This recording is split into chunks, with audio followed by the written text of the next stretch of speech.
कहते हैं कि चाहे चिल्ला हो या टिल्ला, दोनों ही गांव गुजरों की आन बान शान है। लेकिन आज हम बात करेंगे उस ऐतिहासिक गांव की जहां की हवेलियां और कोठियां देखने लोग दूर दूर से आते हैं। एक ऐसा गांव जिसे लोनी की राजनीतिक राजधानी कहा जाता है। जी हाँ, हम बात कर रहे हैं आदर्श ग्राम टिल्ला की। भाई मुझे तो ऐसा लगा है जिस हिसाब की बड़ी बड़ी कोठी और हवेली इस गांव में बन रही, यहाँ नोटों का भी टिल्ला ही लग रहा होगा। गाँव टिल्ला का इतिहास सदियों पुराना है। यहाँ के पूर्वज मर्यादा पुरुषोत्तम श्री राम की नगरी अयोध्या से चले थे। सफर लंबा था, बीच में कई जगह पड़ाव डाले और फिर पहुंचे सिकंदराबाद। वहां से आगे बढ़कर सन 1140 ईस्वी में बाबा लाल सिंह जी और उनकी धर्मपत्नी दादी नवकौर ने इस धरती पर कदम रखा और यहीं से शुरू हुई उनके वंश की अटूट बेल। यह गांव आसपास के इलाके में सबसे ऊंचे टिल्ले पर बसा था, इसलिए इस गांव का नाम पड़ा टिल्ला। देशभक्ति टिल्ला गांव की रग रग में दौड़ती है। 1857 की क्रांति हो या आजादी की जंग, यहाँ के वीरों ने अंग्रेजों की नाकों में चने चबवा दिए। अंग्रेजों ने इन पर भारी लगान तोपा, जुल्म किए, लेकिन टिल्ला के सपूत पीछे नहीं हटे।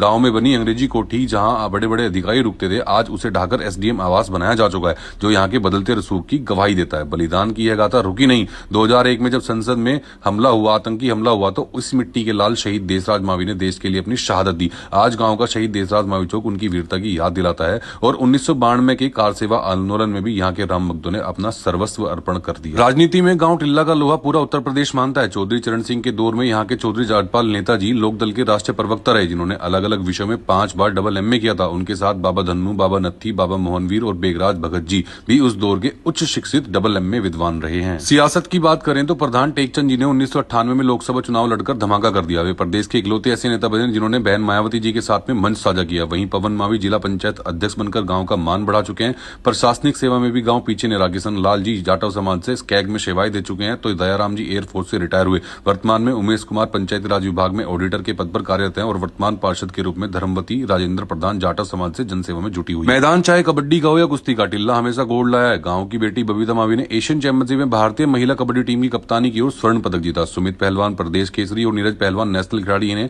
अखाड़े में गांव का नाम रोशन किया। कला के क्षेत्र में पंडित राम रतन कौशिक जैसे महान कवि हुए, जिनके शिष्य सेवाराम और जयसिंह की जोड़ी की रागनियों के सामने कोई नहीं टिकता था। आज उसकी परंपरा को उनके शिष्य ब्रह्मपाल नागर आगे बढ़ा रहे हैं। वही दानवीरता की मिसाल हीरा सिंह ने पेश की, जिन्होंने अपनी जमीन देकर गांव में सरकारी स्कूल बनवाया, जो आज उन्हीं के नाम पर है। 1971 की जंग के हीरो चौधरी परशुराम जी ने रिटायरमेंट के बाद फिल्मों का निर्देशन कर अपनी बहुमुखी प्रतिभा दिखाई। डॉक्टर एपीजे अब्दुल कलाम के हाथों आदर्श ग्राम और देश के सबसे स्वच्छ गांव का खिताब पाने वाला यह गांव 2013 में देश का पहला फ्री वाईफाई विलेज बना। आज पूरे उत्तर भारत में गैस की सप्लाई यहीं से हो रही है, क्योंकि यहाँ गैस के सबसे बड़े 2 प्लांट्स मौजूद हैं।